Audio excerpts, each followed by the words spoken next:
Hello, I'm Matthew from The Pale, and you're watching Tower Recommended.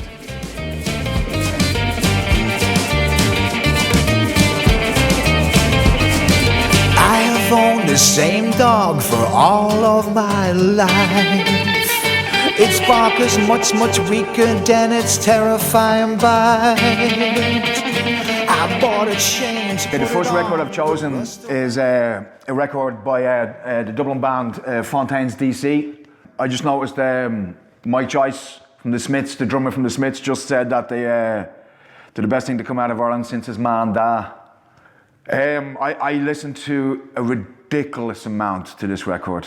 I probably a little bit too much. And my first introduction was seeing the video that they shot on Moore Street for Big.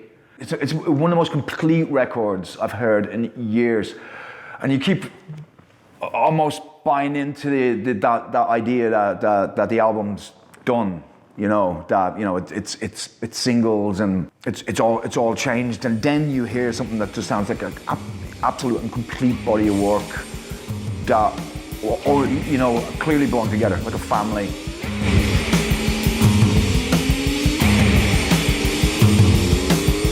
No one can pull the passion loose from youth's ungrateful hands. As it stands, I'm about to make a lot of money. Gold hearts in the pan. None can revolution lead with selfish needs and This one just has echoes of absolutely everything, and I'm not even sure how they picked up those residues. I don't really care. It's kind of magical. I actually don't want to work out the trick. I just want to just keep doing it. And they have a record after this called A Hero's Death, and it's as good. But this will be, because first cut is the deepest and all that. This for me, this will be my favorite record for a long time to come. So almost in a little bit of continuity, this is a record by The Fall called I Am Kurious, Oranj. This record was written for a play originally, and I don't know if you know Marky Smith. He obviously do, but he has a very, very conversational tone. I'm only to realizing that almost everything I've chosen has these conversational vocalists who almost speak, speak and sing, speak in tune. Marky Smith is an anomaly onto himself. This record changed my life when I heard it. I couldn't listen to other music for a while. I just got caught on the loop of The Fall, just like getting caught on the loop of Fontaines DC. The recommended things on this, for me on this record, the song itself, I'm Kurious, Oranj, is absolutely amazing because it's almost a reggae tune. It's almost, and the meeting of influences and flavors it's really, really heady. At first it's a little bit too much to take, and then you have Marky Smith coming across all William Blake, William Blake with a distorted microphone.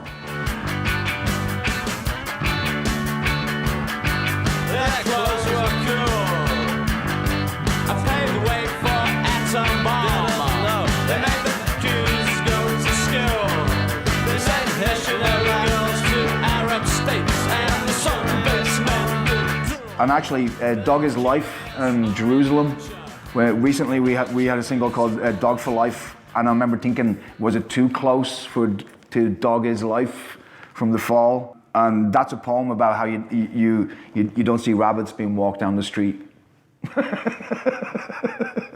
At first it seems like that, but I'm sure there's deeper layers, deeper political layers. Amazing record.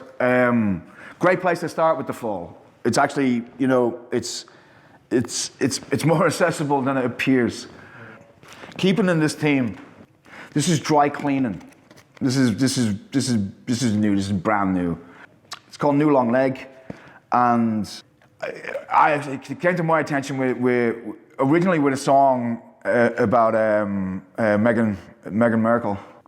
Then I heard Scratch Card Lanyard, which is the single off it, and again it's spoken, observational poetry to a degree. They're not that interested in choruses, but they're interested in hook lines. Bass lines are incredible. The drums are super clean. The whole band is really economical to give a platform to the vocalist, and she just has a way of delivering the most ordinary things. At one point she's talking about filters, like you know, Instagram filters. It just sounds at once, you know, modern and poetic. Why don't you want oven chips now? It's a Tokyo bouncy ball, it's an Oslo bouncy ball, it's a Rio de Janeiro bouncy ball. Filter, I love these mighty oaks, don't you? Do everything and feel nothing. Wristband, theme park, scratch card, lanyard. Do everything and feel nothing. I heard a record years ago called Witch by an artist called Leslie Winner. She made one record. She was a model, and she made this pretty much spoken word record, and they reference it a lot. Massive Attack, I heard talking about it as it being a really early root of trip hop. But Leslie Winner's got that sort of strange, aloof, as if jaded, sort of observational narrative. That is kind of special because that's kind of millennial now. Yeah. The way she's singing is sort of from that point of view about you know do everything, feel nothing. That just even that one phrase. You don't need a chorus. You don't need a catchy chorus. Maybe we've written enough catchy choruses now. Maybe we actually just need pertinent and meaningful phrases. Yeah. You know, and that's what makes you listen when you take away the maybe the faff of notation and production, and you just get direct and, you know, do everything, feel nothing. And there must be a level of what's the French called, ennui, as the French would call it, with this generation from the oversaturation of media. Yeah. When you hear this record and you want to dig into that sort of strange spoken, esoteric, poetic, economical, rhythmic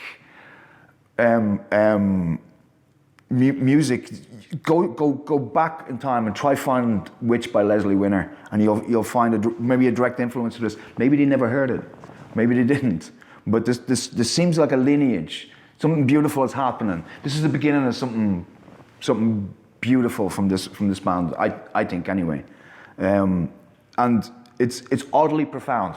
Don't know why. Again, don't want to analyze it. I just know that how it makes me feel. It just makes me feel, you know, oddly. I find it oddly profound. This is John Grant. This record's called Great Tickles, Black Pressure, which I believe is a Nordic turn of phrase for depression during winter. That you've got a case of great tickles and black pressure. One thing about his artwork, for some reason, he always tends to include two owls. Don't know why, but I don't mind it at all. He's a beautiful vocalist. He's got this ingredient that you'd find in people like Scott Walker, and he's got an elegance that you'd find in Neil Hannon's voice, but he's also got this sort of superior tenor. It's outrageous. Couple that with the fact that he's a brilliant lyricist. He was in a band called the Czars for 10 years or so, and then Midlake offered him the opportunity to go and do a record, his first record called Queen of Denmark, and they'd be his backing band, and that was the beginning of just he went from Queen of Denmark to Pale Green Ghosts to Great Tickles, Black Pressure. It's just really funny record, really dense lyrically, intelligent and modern, but at the same time the melodies I like stuff from the 70s, just exquisite Harry Nilsson, and at times at times Elton John, and it's like music that you should already have known these melodies. It's like a Carpenter's B-side that, you know, even when it gets dark, it's exquisite. It's baroque. Highly recommend that record for there's loads of great moments, but Tracy Thorn duets with him on the record on a song called Disappointed. And there's a couple of duets on it. All totally worth it. One of the best records of the last 10 years. And why do you care what anybody thinks at all? It's all going to the same thing in the end. And what we got down here is... This has been Matthew Devereux from The Pale, with Tower Recommended. The Pale have a new record out now called Paleanthology, and thank you very much. It's been very interesting.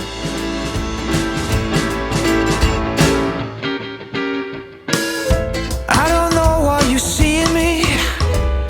If you only knew how much you mean.